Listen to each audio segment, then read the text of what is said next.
Amalan yang paling pertama adalah amalan yang wajib, yaitu puasa itu sendiri. Amalan yang telah Allah Subhanahu wa taala wajibkan kepada umat ini berdasarkan firman Allah Subhanahu wa taala, "Syahrul Ramadan alladzi unzila fihi al-Qur'anu hudan lin-nasi wa bayyinatin minal huda wal furqan, faman syahida minkumus syahra falyasum." Kata Nabi SAW, maka siapa yang menyaksikan telah masuk bulan Ramadan, dia hadir di negeri tersebut, dia tidak sedang safar atau dia tidak sedang sakit, dia menyaksikan hadir di awal Ramadan tersebut, maka kata Allah Subhanahu wa taala, hendaklah dia berpuasa. Siapa yang melihat dan mendapatkan Ramadan, maka hendaklah dia berpuasa. Ayat ini yang menjadi ayat tentang wajibnya kita berpuasa di bulan Ramadan. Adapun firman Allah Subhanahu wa taala, ya ayyuhalladzina amanu kutiba alaikumus shiyam kama kutiba alal ladzina min qablikum la'allakum tattaqun. Wahai orang-orang yang beriman, diwajibkan atas kalian berpuasa sebagaimana orang-orang sebelum kalian, agar kalian menjadi hamba yang bertakwa. Puasa diperintahkannya puasa itu diberikan dua pilihan. Entah dia berpuasa kalau mau, dan kalau mau dia tidak berpuasa tapi cukup membayar fidyah. Namun begitu turun firman Allah Subhanahu wa taala, faman syahida minkumus syahra falyasum, siapa yang melihat atau mendapati bulan Ramadan, dia diberikan izin oleh Allah berjumpa dengan Ramadan, falyasum, kata Allah Subhanahu wa taala, maka hendaklah dia berpuasa. Ini ayat yang kemudian menjadi patokan puasa adalah merupakan satu kewajiban. Para pemirsa sekalian yang dimuliakan oleh Allah Subhanahu wa taala, ini adalah amalan yang paling utama di bulan Ramadan kita lakukan. Berpuasa. Dan puasa yang dianjurkan di Ramadan adalah sebulan penuh, tidak 3 atau 4 hari saja, tapi sebulan penuh. Dan pahalanya tidak main-main, para pemirsa sekalian yang dimuliakan oleh Allah Subhanahu wa taala. Pahalanya adalah pahala yang besar di sisi Allah Subhanahu wa taala. Nabi sallallahu alaihi wasallam mengatakan sebagai contoh dari apa yang akan kita dapatkan ketika kita berpuasa. Nabi sallallahu alaihi wasallam mengatakan, "Man shoma Ramadan imanan wa ihtisaban, ghufira lahu ma taqaddama min dzambih." Barang siapa yang berpuasa di bulan Ramadan karena keimanan yang mendorong dia dan mengharapkan pahala dari Allah Subhanahu wa taala, ghufira lahu ma taqaddama min dzambih, akan diampuni dosa-dosanya yang telah berlalu. Diampuni dosa-dosanya yang telah berlalu karena puasanya didorong dengan keimanan. Dia tidak melaksanakan puasa ini kecuali karena keimanannya kepada Allah Subhanahu wa taala, bahwa Allah yang memerintahkan puasa ini, bahwa Allah Subhanahu wa taala yang menganjurkan kita untuk berpuasa, bahkan Allah yang akan mengazab kita jika kita tidak berpuasa. Itu namanya keimanan. Dorongan keimanan bahwa puasa ini bukan hal yang biasa, tapi dia adalah sesuatu yang Allah perintahkan.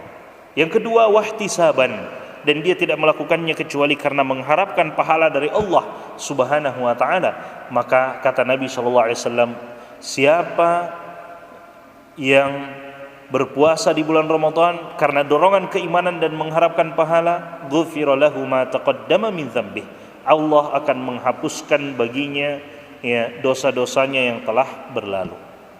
Dosa-dosanya yang telah berlalu diampuni oleh Allah Subhanahu wa taala. Meskipun para ulama kemudian berbeda pendapat, apakah dosa besar diampuni juga ataukah hanya dosa kecil saja, atau semua dosa besar maupun yang kecilnya. Itu menjadi perbedaan para ulama kita. Namun ala kulli hal, kita bersyukur kepada Allah Subhanahu wa taala jika Allah memberikan izin untuk kita berjumpa dengan bulan suci Ramadan. Kita manfaatkan dengan sebaik-baiknya, terutama amalan-amalan yang wajib, puasa. Dan para pemirsa sekalian yang dimuliakan oleh Allah Subhanahu wa taala, berpuasa bukan berarti hanya sekedar menahan rasa lapar dan haus saja. Karena jika menahan rasa lapar dan haus, sungguh sangat banyak orang di luar Islam mampu melakukannya. Anak kecil pun mampu melakukannya. Namun kata Nabi sallallahu alaihi wasallam, "Laisa as-siyamu minal akli wasyarab, wa innamas siyamu minal lagwi warrafath." Bukan dikatakan puasa hanya sekedar menahan rasa lapar dan haus. Akan tetapi puasa yang sebenarnya adalah selain menahan rasa lapar dan haus, kita menahan diri kita dari perbuatan yang sia-sia dan perbuatan yang diharamkan oleh Allah Subhanahu wa taala. Jika kita tidak mampu menjaga diri kita dari perbuatan-perbuatan dosa dan maksiat, maka boleh jadi kita berpuasa tapi kita tidak mendapatkan apa-apa di sisi Allah Subhanahu wa taala. Rubba shaimin laisa lahu min hazzin illa al-ju' wal 'atash. Berapa banyak orang yang berpuasa, dia tidak dapatkan pahala dari puasanya kecuali lapar dan dahaga saja. Na'udzubillah min dzalik. Para pemirsa sekalian yang dimuliakan oleh Allah Subhanahu wa taala, dalam hadis qudsi, Nabi SAW mengatakan bahwasanya Allah Subhanahu wa taala berfirman, ana inda Allah Subhanahu wa taala berfirman dalam hadis qudsi, kullu amali bini Adam lahu, semua amalan anak cucu Adam itu akan kembali kepadanya. Semua amalan anak cucu Adam itu langsung kembali kepadanya. Wal hasanatu bi asyri amsalha, kata Nabi SAW, dan setiap kebaikan yang dia lakukan, setiap amal soleh yang dia lakukan, Allah lipat gandakan menjadi 10 kebaikan. Allah lipat gandakan menjadi 10 kebaikan. Illa saum, kecuali puasa. Kecuali puasa. Kata Allah Subhanahu wa taala, fa innahu li, berpuasa itu hanya untukku, hanya ditujukan untuk Allah Subhanahu wa taala. Wa ana ajzi bihi, dan aku yang akan membalas balasan orang yang berpuasa tersebut. Tidak ada yang mengetahuinya kecuali Allah Subhanahu wa taala. Balasan untuk mereka yang berpuasa tidak ada yang mengetahuinya kecuali Allah Subhanahu wa taala. Kenapa? Yada'u ta'amahu wa syarabahu wa syahwatahu min ajli. Kata Allah Subhanahu wa taala, dia meninggalkan makannya, dia meninggalkan minumnya, dia meninggalkan syahwatnya hanya karena Allah Subhanahu wa taala.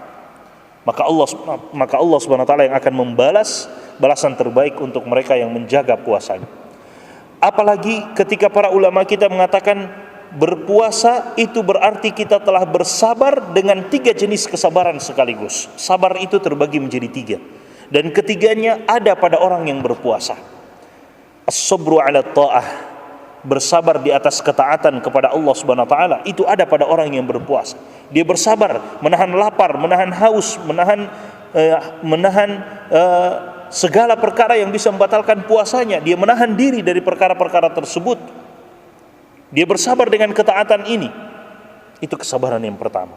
Yang kesabaran yang kedua adalah as-sabru 'anil ma'asi, bersabar dari kemaksiatan-kemaksiatan dan dosa. Dia menjaga dirinya karena dia tahu dia sedang berpuasa. Dia menjaga dirinya untuk tidak terjatuh ke dalam dosa dan maksiat karena dia sadar dia sedang berpuasa. Maka dia terlatih untuk bersabar atas kemaksiatan.